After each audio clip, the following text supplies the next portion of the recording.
مفتی صاحب کے YouTube channel کو سبسکرائب کیجیے، مفتی عطاء الرحمن قاسمی۔ اللہ تبارک و تعالی معافی کو بہت زیادہ پسند فرماتے ہیں۔ معاف کر دینا، عفو درگزر کرنا، اصل میں اللہ تبارک و تعالی کی جہاں ہزاروں لاکھوں موقر ترین صفات ہیں، ان صفات میں ایک اہم ترین صفت وہ معاف کرنا ہے۔ اللہ تبارک و تعالیٰ بڑے بڑے گنہگاروں کو معاف فرما دیتے ہیں۔ اللہ تبارک و تعالیٰ اپنی شان میں گستاخی کرنے والوں تک کو معاف فرما دیتے ہیں۔ اللہ تبارک و تعالیٰ کفار کو، مشرکین کو، منافقین کو، کبیرہ گناہ کرنے والوں کو، صغیرہ گناہ کرنے والوں کو معاف فرما دیتے ہیں۔ اور اللہ تبارک و تعالیٰ معاف صرف کرتے نہیں ہیں، اللہ تبارک و تعالیٰ معافی مانگنے کا حکم کرتے ہیں کہ آپ سے گناہ ہو گیا ہے، آپ اللہ سے معافی مانگیے۔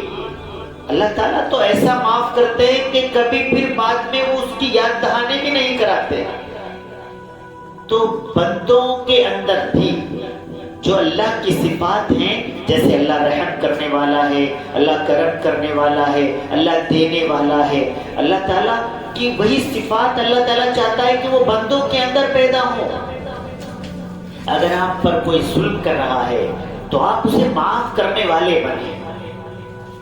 اگر آپ نے کسی کو معاف کر دیا تو اللہ تبارک و تعالیٰ کل قیامت کے دن آپ کے ہزاروں گناہ معاف فرما دیں گے۔ ایک مرتبہ حضرت عمر فاروق رضی اللہ تعالی عنہ کی مجلس لگی ہوئی ہے، آپ امیر المومنین ہیں، بیٹھے ہوئے ہیں، تمام لوگ بیٹھے ہوئے ہیں۔ دو نوجوان اچانک مجلس کے اندر آتے ہیں اور ایک شخص کے سامنے آ کر کھڑے ہو جاتے ہیں اور کہتے ہیں، اے امیر المومنین، یہی وہ شخص ہے، یہی وہ شخص ہے۔ حضرت امیر المومنین عمر فاروق رضی اللہ تعالیٰ عنہ معلوم کرتے ہیں، کیا کیا ہے اس شخص نے، کیا ہوا؟ کہا، حضور، اس شخص نے ہمارے والد گرامی کا قتل کر دیا ہے۔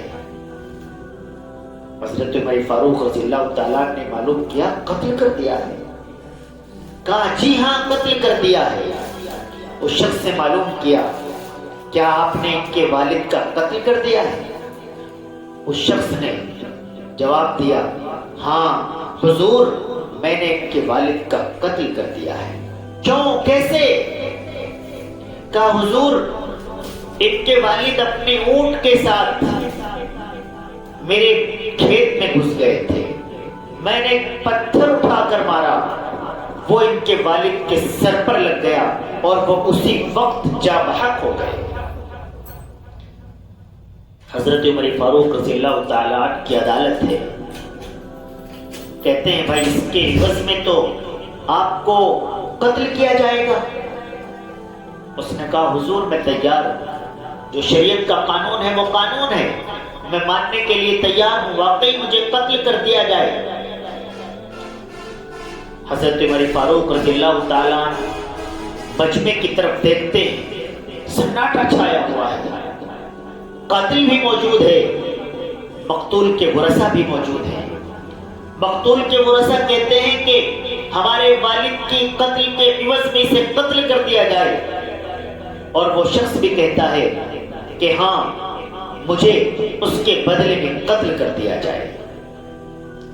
بظاہر محسوس ہوتا ہے کہ اس سے غلطی سے وہ قتل ہو گیا ہے، یہ مجرم کی طرح بھاگا ہوا بھی نہیں ہے، سامنے موجود ہے، قتل کا اقرار کر رہا ہے اور اس کے بدلے میں قتل ہونے کے لیے بھی تیار ہے۔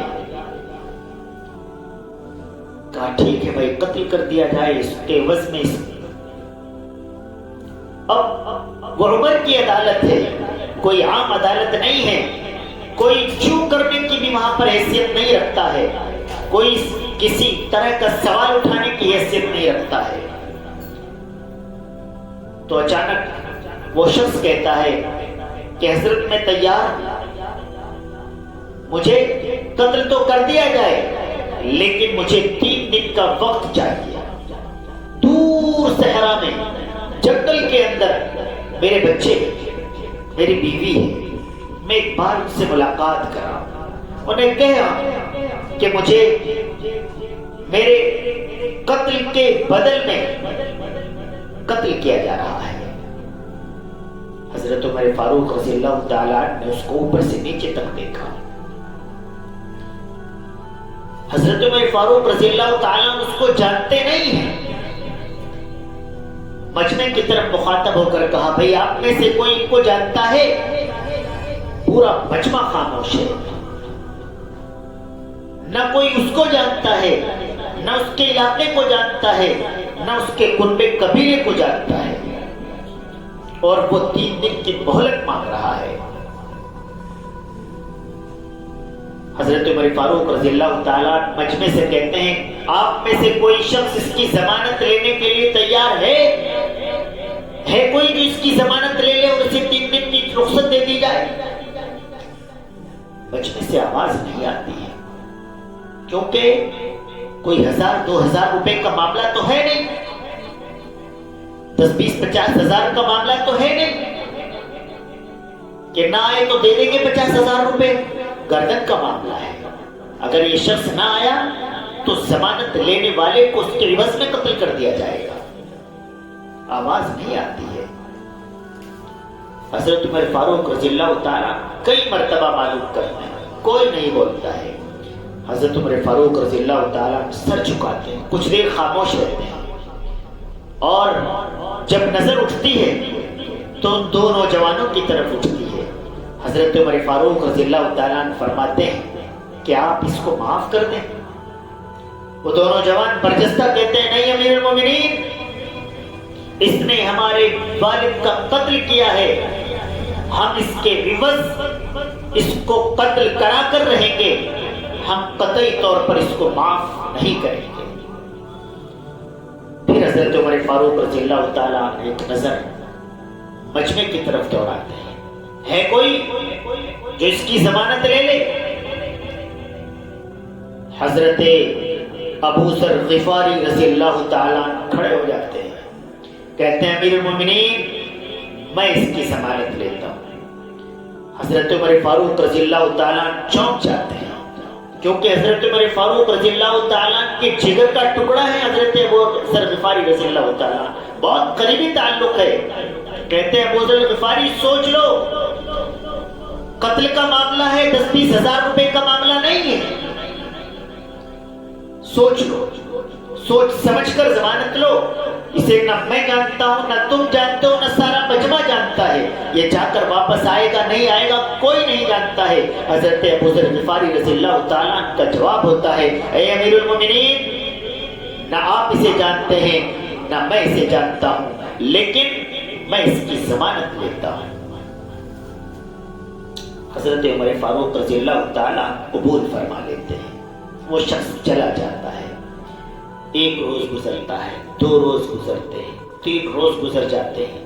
حضرت عمر فاروق رضی اللہ تعالیٰ کے دل کے اندر بار بار آتا ہے کہ ہو نہ ہو آج مجھے ابو ذر غفاری سے ہاتھ دھونے پڑ جائیں, ہو نہ ہو آج مجھے ابو ذر غفاری کا صدمہ برداشت کرنا پڑ جائے. کیونکہ جس شخص کو کوئی جانتا نہیں, اس کا علاقہ نہیں جانتا, اور اسے قتل کیا جائے تو ہو سکتا ہے کہ وہ نہ آئے. شام کی طرف چلی جا رہی تھی. سورج کی سخت تمازت ہلکی ہوئی چلی جا رہی تھی. سورج غروب کے لیے مغرب کی جانب بڑھتا چلا جا رہا تھا. لوگ چوک در چوک حضرت عمر فاروق رضی اللہ تعالیٰ کی عدالت پہنچ رہے تھے. سب کے دل میں یہ تھا کہ آج دیکھیں گے کہ وہ جو گیا ہے واپس آئے گا یا نہیں آئے گا, اور اگر وہ نہیں آئے گا تو عمر فاروق اپنے اتنے قریبی شخص, ایسے معتبر اور معظم شخص حضرت ابو ذر غفاری رضی اللہ تعالیٰ عنہ کو قصاص میں قتل کر دیں گے یا نہیں کر دیں گے. وہ 2 نوجوان بھی آ گئے, عمر فاروق بھی آ گئے. ابو ذر غفاری بھی آ گیا، سارا مجمع آ گیا اور سارا مجمع راہ تک رہا ہے، بار بار نظریں اٹھا کر دیکھتے ہیں کہ کب وہ شخص آئے یا نہ آئے تو سورج غروب ہو جائے، یعنی اس کا وقت نکل جائے اور حضرت ابو ذر غفاری رضی اللہ تعالیٰ عنہ پر وہ وقت آ پڑے۔ اچانک سب کی نظر پھٹی رہ جاتی ہے کہ وہ شخص دور سے آتا نظر آتا ہے، آ جاتا ہے عدالت کے سامنے۔ حضرت عمر فاروق رضی اللہ تعالیٰ عنہ ٹھنڈی سانس لیتے ہیں، سکون محسوس کرتے ہیں اس بات پر کہ کہیں ابو ذر غفاری کو نہ کھو دیتا۔ کہا حضور میں اپنے بچوں سے کہہ آیا کہ اب آپ کا اللہ مالک ہے، مجھے جانا پڑ رہا ہے، مجھے قصاص میں قتل کیا جا رہا ہے، اب آپ جانے اللہ جانے۔ حضرت عمر فاروق رضی اللہ تعالیٰ عنہ نے معلوم کیا، اے ابو ذر غفاری، آپ کو کس چیز نے اس بات پر مجبور کیا کہ آپ ایسے شخص کی ضمانت لے لیں جسے کوئی جانتا تک نہیں ہے اور قصاص میں اسے قتل کیا جانا ہے؟ حضرت ابو ذر غفاری رحمہ اللہ نے فرمایا کہ کہیں لوگ یہ نہ کہہ دیں کہ اعتبار ختم ہو گیا ہے۔ اور دیگر کتابوں میں لکھا ہے کہ حضرت ابو ذر غفاری رضی اللہ تعالیٰ نے جواب دیا کہ کل کہیں قیامت کے دن اللہ کے نبی میرا گریبان نہ پکڑ لیں کہ اللہ کا بندہ میرا امتی ضمانت کے لیے آپ کی طرف نظریں گڑائے ہوئے تھا اور کوئی اس کی ضمانت لینے کے لیے تیار نہ ہوا تھا۔ حضرت ابو ذر غفاری رضی اللہ تعالیٰ نے کیا جواب دیا کہ حضرت لوگ یہ نہ کہہ دیں کہ اعتبار ختم ہو گیا۔ اب اس شخص سے حضرت عمر فاروق رضی اللہ تعالیٰ عنہ نے معلوم کیا آپ کو کس چیز نے مجبور کیا کہ آپ اپنے قتل کی طرف واپس چلے گئے، آپ جا سکتے تھے نہ آتے۔ اس شخص نے جواب دیا کہ مجھے اس چیز نے مجبور کر دیا کہ میرے واقعے کے بعد کہیں ایسا نہ ہو کہ لوگ یہ کہنے لگیں کہ وعدہ وفا اٹھ گئے، وعدے کی تکمیل اٹھ گئی۔ حضرت عمر فاروق رضی اللہ تعالی عنہ نے نوجوانوں کی طرف دیکھا، نوجوانوں نے بھی کہا کہ امیر المومنین ہم اس شخص کی معافی کا اعلان کرتے ہیں، کہیں لوگ یہ نہ کہنے لگیں کہ عفو درگزر نہیں رہا، معافی کا درجہ ختم ہو گیا، لوگوں نے معاف کرنا چھوڑ دیا۔ معزز سامعین کرام، یہ عفو درگزر ہے، اللہ تبارک و تعالی معاف کرنے والے ہیں، معافی کو پسند فرماتے ہیں۔ اب یہاں اس واقعے سے چار چیزیں نکل کر آئی کہ ایک اعتبار ہے، ایک دوسرے پر اعتبار کرنا چاہیے، دوسرے وعدہ وفا ہے، جس سے وعدہ کر لو اس کو پورا کرنا چاہیے، تیسرے معافی ہے، اگر کسی سے غلطی ہو جائے تو آپ معاف کرنے والے بن جائیں، اور معاف کرنے والا ہمیشہ غلطی کرنے والے سے زیادہ بڑا ہوتا ہے، اور چوتھے حضرت امیر المومنین کا انصاف بھی بہت بڑی چیز ہے۔ اللہ تبارک و تعالی ہم سب کو عمل کرنے کی توفیق عطا فرمائے۔ وآخر دعوانا الحمدللہ رب العالمین۔